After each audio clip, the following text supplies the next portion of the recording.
Muita gente me pergunta o que eu, afinal, penso do feminismo e das feministas. Eu acho bom pontuar, então, uma questão bem importante. Eu penso que o combate à violência contra a mulher é uma coisa fundamental. Campanhas que façam isso na televisão, na mídia em geral. Eu penso que leis como Maria da Penha é algo essencial.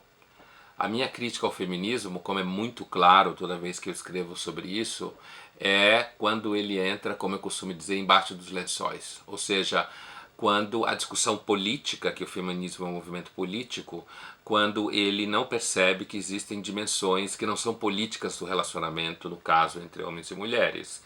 A própria Camille Paglia, que é uma feminista, entende isso de forma muito clara. Né?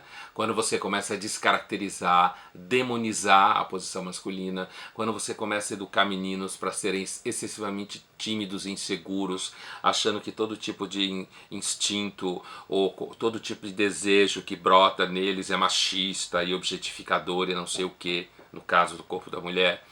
Então, a crítica que eu faço ao feminismo nos meus textos e nos meus vídeos e tal, é sempre o que eu considero excessos da ideologia.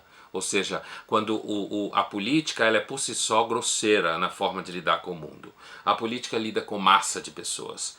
A política é para você entender o que é a política do ponto de vista cognitivo, imagina uma assembleia onde você tem que discutir coisas sutis. É impossível, numa assembleia só se berra, só se grita frases de efeito.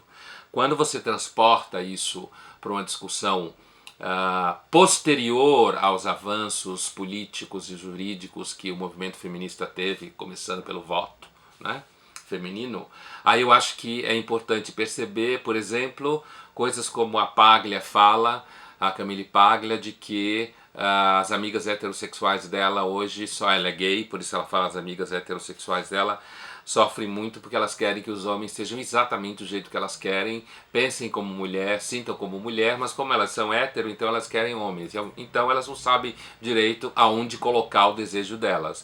E eu acredito que o feminismo muitas vezes não ajuda esse debate porque ele fica o tempo inteiro repetindo o movimento de achar que qualquer um que fale que existem diferenças, que o debate político não deve entrar nas relações mais microscópicas, cotidianas, no casal entre homem e mulher, o feminismo continua insistindo e tratando essa discussão como se fosse uma discussão boçal de pessoas que acham que, por exemplo, as mulheres não podem votar ou têm que ficar lavando roupa do tanque, ou seja, empobrece a discussão.